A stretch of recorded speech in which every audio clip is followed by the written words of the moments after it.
Généralement, il y a tellement de vidéos et tellement de sujets qui abordent les 7 cultures les plus rentables en Afrique, les 5 élevages les plus rentables en Afrique, les 3 cultures fruitières les plus rentables et patati et patata.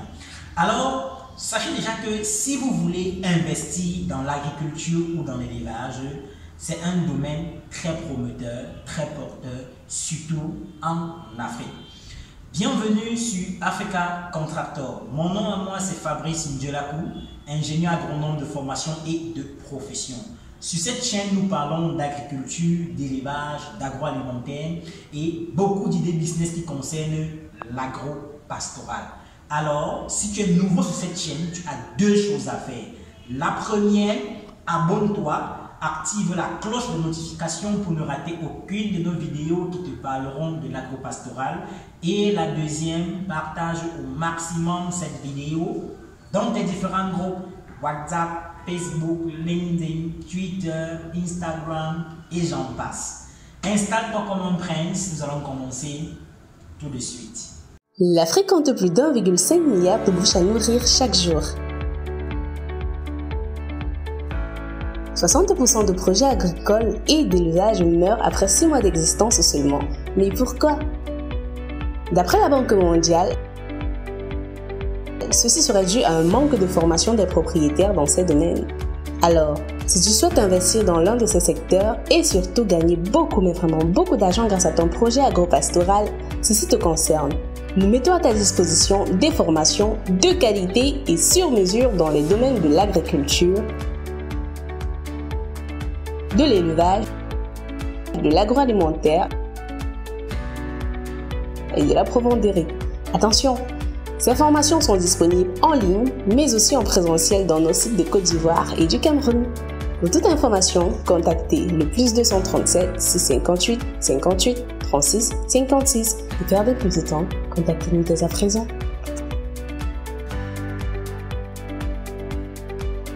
Je suis de retour à vous, soyez les bienvenus une fois de plus. Alors ce matin, on va s'attarder sur les 7 cultures les plus rentables, ou les 3 cultures les plus rentables, ainsi qu'en élevage, selon comme vous voulez. 3 cultures ou 4 cultures, 4 élevages les plus rentables. En effet, je fais cette vidéo simplement parce que ces derniers temps, vous savez, c'est la campagne agricole déjà qui se prépare et beaucoup de personnes sont en train de préparer les fermes ou les plantations pour recevoir déjà les semences en ce qui concerne l'agriculture d'ici le mois de la venue des pluies. Mais en ce qui concerne déjà l'élevage, à tout moment on peut lancer, mais c'est quand même déjà la grande période, c'est généralement le début du calendrier agricole. Alors, dans la plupart des personnes que j'ai reçues ces derniers temps me disent, Fabrice, j'ai vu des vidéos sur les 7 cultures les plus rentables, les 3 élevages les plus rentables en Afrique. Vous, qu'est-ce que vous en pensez? Quel est l'élevage le plus rentable? Quelle est la culture la plus rentable? Ok, je vais déjà prendre une culture, on va prendre 2 cultures, disons une culture et un élevage que chacun de mes clients ont choisi. Et je vais vous illustrer 2 faits. Et ensemble, vous allez me dire quel est le plus rentable. Est-ce qu'on doit dire telle culture est plus rentable que telle? Alors, d'entrée de jeu, déjà, l'autre a choisi le piment. Il a choisi le piment et l'autre a choisi l'élevage de porc. 2 vont dans 2 régions s'installer.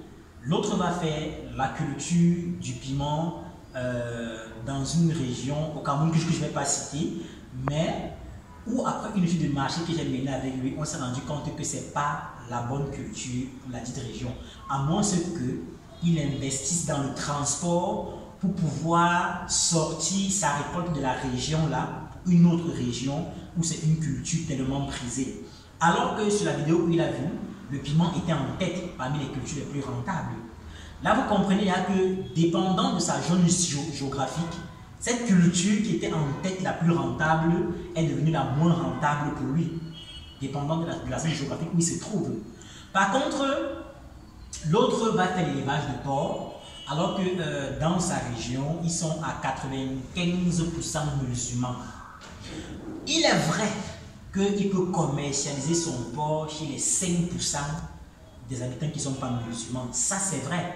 Mais à quel risque? Je ne conseille pas à quelqu'un de lancer un business dans le domaine de l'agro-pastoral où déjà il sait partant que je pars en tant qu'étant perdant de 95%.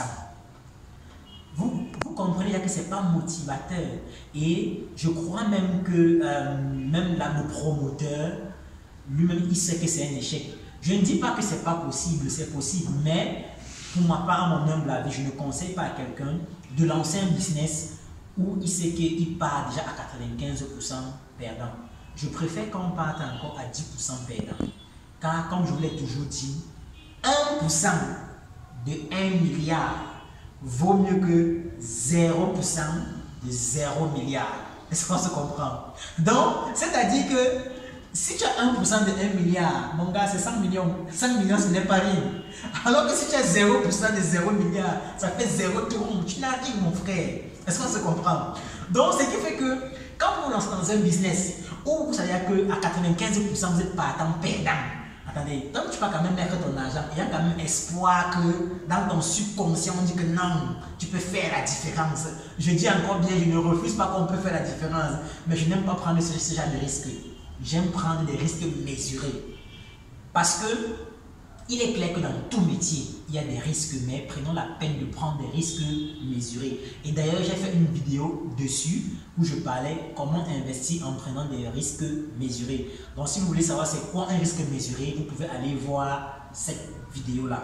Or, mais quand tu te lances déjà, sachant que tu pars déjà sur 10% perdant, mais tu as 90% de chances de réussir, je crois quand même que là, il y a le tonus, il y a l'envie d'avancer, il y a au moins la motivation de se lever chaque matin pour aller vaquer à ses occupations dans le dit business dans lequel on a investi. J'espère un peu qu'on se comprend. Ok, donc après avoir travaillé avec ces deux clients-là, ça ce n'est que deux cas que j'ai pris. Après avoir travaillé avec ces deux clients-là, vous comprenez que dans les élevages qu'on a cités les plus rentables, dépendant de leur région, c'est devenu des cultures et des élevages moins rentables pour eux. Car ils se trouvent dans des milieux qui ne sont pas adéquats. Sauf si, pour les deux reins, il élève son porc, mais il investit dans le transport pour venir commercialiser cela dans une autre région. Ça se fait. Parce que quand je leur ai dit, il a dit que non, c'est trop. Je lui ai dit que non, c'est pas trop. N'est-ce pas, le Cameroun exporte les poulets de chez les poulets qu'on appelle les surgelés ou les congelés, un truc comme ça. On exporte. Pardon, on importe, je vais dire. On importe parce qu'on n'arrive pas à produire et en quantité suffisante. Raison pour laquelle on importe des produits venant de l'extérieur. Et vous croyez que ceux qui élèvent là-bas font comment? Ils investissent dans le transport. Pourquoi on vient nous vendre ça ici, au Cameroun, ou quelque chose, je ne sais où en Afrique? Comme je voyais une vidéo sur un reportage de TVC Monde d'Afrique, où on montrait un Sénégalais qui est le plus grand importateur de poulet congelé au Sénégal. Donc lui, son business, il n'est pas éleveur. Vous voyez un peu, son business c'est seulement de revendre ce que l'Occident produit. Est-ce que vous comprenez? C'est le plus grand importateur de poulet surgelé au Sénégal. Je ne vais pas donner son nom ici, mais si vous tapez sur TVC Monde, vous verrez la vidéo. Donc, simplement, en fait, c'était seulement pour leur dire que vous pouvez décider de lever et de vendre ailleurs. Mais sachez que vous allez investir dans le transport. Pour autant, vous pouvez récupérer votre argent, mais pour autant, vous pouvez ne pas récupérer. Parce que le temps que ça prend pour voyager par bateau, c'est au minimum 3 mois. Vous voyez un peu entre l'Afrique et l'Europe, c'est au moins 3 mois. En arrivant là-bas, les prix peuvent être en baisse. Vous n'avez pas le choix que de vendre. Hein. Donc, que vous ayez perdu ou pas, vous prenez seulement votre argent. Mais je crois quand même que vous serez dans les 1% de 1 milliard. C'est 1 vaut mieux que 0. Tout dit terre à terre. Donc 1 vaut mieux que 0. Mais si votre marché c'est la communauté locale, le marché local, il est mieux de lancer que ce soit l'élevage, que ce soit l'agriculture, qui va facilement s'écouler dans votre marché local en fonction de l'étude de marché que vous avez menée. Ok, donc pour en un seul mot récapituler et dire qu'est-ce qui est parmi les 7 élevages ou les 7 cultures les plus rentables De mon avis, je le dis encore, c'est mon avis à moi, c'est pas forcément l'avis de quelqu'un d'autre. Toutes les cultures, tous les élevages sont les plus rentables. Même la cuniculture qui est en train de venir en force, c'est-à-dire l'élevage des lapins et même l'élevage des escargots qui est en train de venir en force. C'est un élevage qui vient tellement dehors. Parce qu'aujourd'hui, des industries pharmaceutiques et médicales utilisent la barbe d'escargot, ce qui fait que beaucoup se sont lancés dans l'élevage d'escargots.